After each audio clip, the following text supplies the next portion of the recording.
Boruto 2 Blue Vortex, Chapter 18. Ang title nito ay Only Bubble in Your Sleep. Sa simula ay makikita natin dito si Sumire. At matapos, nang bubuksan na ni Sumire ang pinto, ay bigla nga siyang nagulantang at nabigla sa nakita ng kanyang mga mata. Dito nga ay nakikita niya na sinasakal nitong si Kaoki etong si Amado. At tila ba talagang nahihirapan na itong si Amado. Kaya nga bigla na lamang sinuway din itong si Sumire etong si Kawaki sa ginagawa niya kay Amado. At bigla namang tumugon itong si Kawaki. Huwag kang mag-alala Sumire, ako ay nasa katinuan pa. Meron lamang kaming pinag-uusapan nitong si Amado. Dito nga ay sinabi nitong si Kawaki na wala na siyang pakialam sa kung ano mang ginagawa nitong si Amado sa kanyang katawan. Ang mahalaga ay gawin ni Amado na patasin ang kanyang offensive capability. At sa pagkakatanda nga natin guys, talagang ang ibinaba nitong si Amado ang offensive capability ni Kawaki. Kaya nga madali lamang siyang natatalo ni Boruto at ng iba pa. At dito nga ay nagsambit ng salita etong si Kawaki na papatay niya itong si Amado kapag hindi niya ito ginawa. At dito nga guys ay mapapansin nga natin na talagang hindi na nagbibiro itong si Kawaki at seryoso talaga sa kanyang mga sinasabi. Kaya nga naman upang makapagsalita si Amado ay hindi niya na ito sinakal ng pagkakalakas. At nagsalita ulit na kung gustong mabuhay pa nito ni Amado ng patuloy ay sumagot ito ng maayos sa kanya. Nang maya-maya pa ay bigla na lamang may sinabi ng mga salita itong si Amado. Sinabi nito, Only bubble in your sleep, Kawaki. At agad namang nagbago ang mga mata ni Kawaki at bigla na lamang itong gumulantang at bumagsak ng bigla-bigla. Kaya naman dito nga ay nabigla din itong si Sumire at bigla na lamang itong may naalala. At sinabi sa isip niya na ganito nga din daw ang ginawa nitong ni Amado kay Delta na para bang meron itong emergency shutdown o emergency code. Pagkatapos ay lumipat na nga ang kwento dito kina Sarada at Mitsuki kasama nila itong si Ryu. Dito nga ay dinala nila itong si Ryu dito kina Yodo at Araya. At kung mapapansin nga natin ay iba nga talaga ang tingin nitong ni Yodo kay Ryu. Dito nga ay minararamdaman talaga itong si Ryu sapagkat iba ang tingin sa kanya ni Yodo. At maya-maya pa nga ay binantayan na nitong si Araya si Yodo. At pagkatapos ay lumipat naman ang pangyayari kina Matsuri at Konohamaru.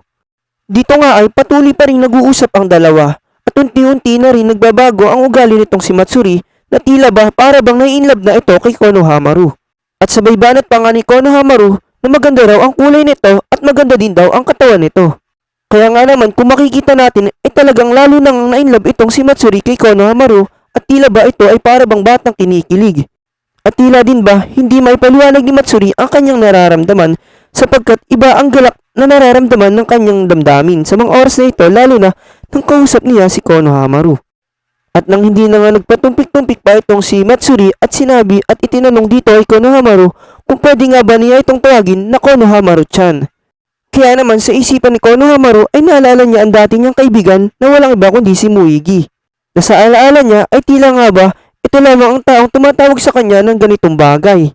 Kaya nga naman napatanong itong si Matsuri kasi nakita nga naman niyang malalim din ang iniisip nitong si Konohamaru. Matapos nga ay nakatulit ang mga pangyayari at bumalik ang pangyayari o ang istorya dito kina Ryu at Sarada. At dito nga ay napatanong na nga itong si Ryu kung nasa na nga ba ang bagay na makapagtuturo sa kanya kay Boruto. Kaya nga naman hindi na rin nagpatumbik-tumpik itong si Ryu at gumawa na rin ng paraan. Dito nga ay ginamit na niya ang kanyang Iron Sand o ang technique din niya na kung paano niya madetect kung sino nga ba ang gusto niyang makita. Dito nga ay ginamit niya ang kanyang detection ability. At sinabi nga ni Ryu na kung talagang narito lamang sa malapit si Boruto ay madali lamang niya itong madedetect. At bigla ngang may naramdaman nga itong kakaiba si Ryu dito kay Yodo. Kaya naman nagsalita din itong si Yodo na ganito lang din naman talagang kumilos ang isang ninja. Matapos nun ay nagsalita naman itong si Mitsuki. At bigla na lamang nagtanong dito kay Ryu. At sinabi na ang pagtingin ng Konoha kay Boruto ay isang kaaway at tinanong kung bakit ganun din ang pagtingin nila dito. Kaya naman sumagot na din itong si Ryu at sinabi na hindi daw niya alam ang totoong katotohanan ngunit sa pagkakaalam niya na ito daw si Boruto ay marami na ding nalalaman tungkol sa kanila. At isa na din daw dito ang tungkol sa thorn bulbs. Kaya naman biglang nag-react dito si Sarada nung marinig niya ang sinasabi nito na thorn bulbs. At sinabi din dito ni Ryu na ito daw ay desisyon ng kanilang nakakatanda na walang iba kundi si Jura. At dito nga ay unti-unti nang naalala ni Sarada ang tungkol sa thorn bulbs. Ito nga ay sinabi din sa kanya ni Boruto. So yun nga guys no, konting recap lamang. Base nga sa nakalipas na chapter ay atin ngang nalalaman na ang turn bulbs ay ang kanilang pinakang kahinaan sapagkat ito ang kanilang core na kapag nawasak nito ay kasama na rin sila sa pagkawasak. At kung hindi naman ito masisira ay hindi rin sila matatalo. Kaya naman guys nakaisip agad itong si Sarada kung paano nila maiisaan si Ryu.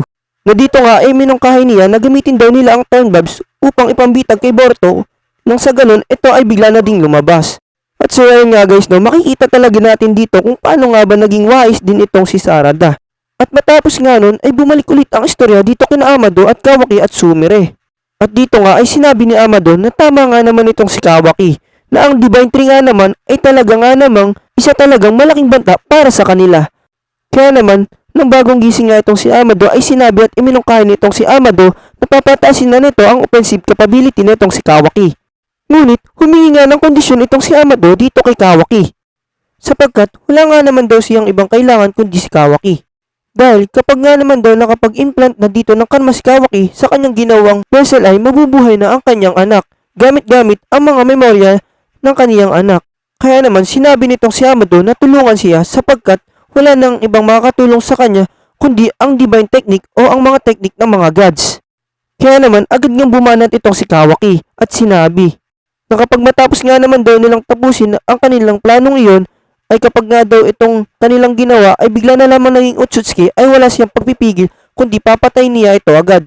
Ngunit agad sinabi ni Kawaki na hindi siya makakapayag na gawin nila muna iyon agad. At sinabi ni Kawaki na palakasin na daw ni Amado ang kanyang offensive capability.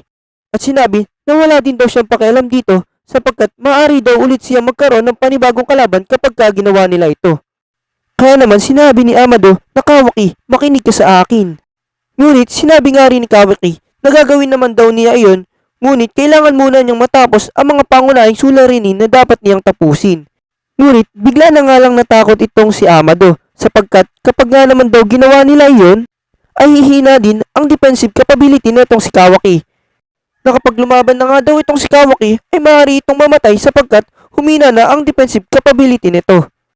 Sabay bigkas naman itong si Kawaki na wala nga naman siyang pakialam sa mga sinasabi nitong si Amado. Ang gusto lamang niya ay maanlang ang potensyal niya upang mapatay na ang kanyang mga kalaban. Kaya naman, hinikahat na nga nitong si Kawaki itong si Amado na palakasin siya sa pamamagitan ng scientific o kung anumang bagay na naiisip nito. Nang sa ganun nga ay mas maging malakas na nga siya. Ngunit muling nagbanta ng mga salita itong si Kawaki. Sinabi niya na maging si Code, si Boruto o maging ang anak niya na kung sakali man ay maging Otsutsuki ay tatalunin niya. So ayun nga guys no, kung makikita nga natin ay talagang takot na takot itong si Amado sapagkat ito na nga lang daw si Kawaki ang natitira nga niyang pag-asa upang buhayin ang kanyang anak. Ngunit base nga sa mga nakikita rin natin ay wala na nga talagang pag-asa itong si Amado na pigilan pa itong si Kawaki sa binabalak o pinaplano nito. Matapos nga guys bumalik na dito kina Konohamaru ang mga pangyayari. Dito nga ay muling nagwika itong si Sumire. Dito ay sinabi niya na ito daw ang pinakamasayang bahagi ng buhay niya, ang makausap si Konohamaru-chan. Nang maya-maya pa, habang hindi pa tapos magsalita itong si Sumire, ay bigla na lamang nagsalita itong si Konohamaru at sinabi. Sinabi niya kay Sumire na patawarin mo ako pero hindi mo yun pwedeng tawagin sa akin kung okay lang ba ito sa iyo Sumire. Ngunit napaisip nga itong si Sumire at napatanong kung bakit at ano ang dahilan. At bigla ngang sinabi ni Konohamaru na may isa lamang daw na pwedeng tumawag sa kanya niyon. At sinabi ni Sumire kung sino nga daw ba iyon. Ngunit yun nga ang pagkakamali ni Konohamaru. Natila nga dito ay bigla na lamang nagbago ang ugali nitong si Sumire. Bigla itong naging tahimik at bigla na lamang naglisik ang mga mata nito. Sabay tanong na nga nito kay Konohamaru kung sino nga ba ang nilalang na ito. Nang bigla ay, ito daw ba si Kasamatsuri Muigi? Sambit nitong ni Matsuri kay Konohamaru. At dito nga ay makikita nating nagsiselos talaga itong si Matsuri kay Muigi. At dito din ay talagang tinatanong niya at dinidikdik ng tanong itong si Sarutobi Konohamaru kung yun nga daw ba ang taong tinutukoy o person ng tinutukoy niya. So ayun nga guys do, kung makikita natin iba talaga ang paghanga nito ni Matsuri kay Konohamaru at iba rin talaga ang nararamdaman nitong galit nito sa kasalukuyan. Ngunit matapos nga ang pangyayaring iyon ay nakatulit ang pangyayari at bumalik na ang istorya dito kay Ryu. Kung saan nga guys no, makikita na natin na talagang pumayag na itong si Ryu sa mga pinaplano na itong si Sarada at unti-unti na niyang nilabas ang kanyang turn bulbs. At dito nga guys unti-unti niya nang inangat ang kanyang turn bulbs upang ipangpain nga naman daw kay Boruto. habang ang iba naman ay natutulala din sa kanilang nasasaksiyan ng kanilang mga mata. So kung matatandaan nga natin, itong si Yodo ay galit na galit nga, kaya hindi ito nagpatumpik-tumpik na maghanda upang talunin ang turn bulbs. Nang aabutin na niya ito, ay tila ba may isang bagay na nangyari. Si Ryu din pala ay handa na rin sa ganitong mga sitwasyon sapagkat alam niya na hindi talaga siya makapagtitiwala sa mga kasama niya sa mga oras na ito. Kaya nang unti-unti na nga itong inaabot ni Yodo ay bigla na lamang lumayo ang turn bulbs palayo. Kaya naman dahil sa pangyayaring yun, nakaramdam si Ryu ng isang betrayal kung saan mag-uumpisa ng kanyang galit. Kaya naman bigla nang gumamit ng kapangyarihan itong si Ryu at napansin nga nitong si Sarada na bigla na lamang silang pinalibutan ng Iron Sword ng kapangyarihan nitong si Ryu. Dito nga daw ay sinabi nga nito ni Ryu na bibigyan niya ng punishment ang mga ito sa ginawa sa kanya. At dahil nga sa Iron Sword na nakapalibot sa kanila ay nagawa silang kontrolin ni Ryu na parabang isang puppet. Ngunit bigla na lamang may isang slash na dumating. Isang slash kung saan napawalang bisa ang kapangyarihan ni Ryu. At kabigla-bigla nga na ang gumawa pala nito ay walang iba kundi si Araya. Matapos nga dito ay nalaman nga din natin na ang espada palang hawak o ang teknik na kasalukuyang ginagamit ni Araya ay kayang kontrahin ang kapangyarihan ng isang Iron Sand. At matapos nga din ang pangyayaring yun ay talagang gulat na gulat nga itong si Ryu sa nakita at nasaksiyan din ng kanyang mga mata. So ayun nga guys no, habang patuloy na nagkakaroon ng bawat chapter, ay patuloy din natin na sasaksiyan ang mga bagong kapangyarihan ng mga bagong karakter dito sa Boruto 2 Blue Vortex. So ayun nga guys no, kung gusto niyo ulit manood ng mga ganitong content, i-follow niyo lamang ako at i-subscribe.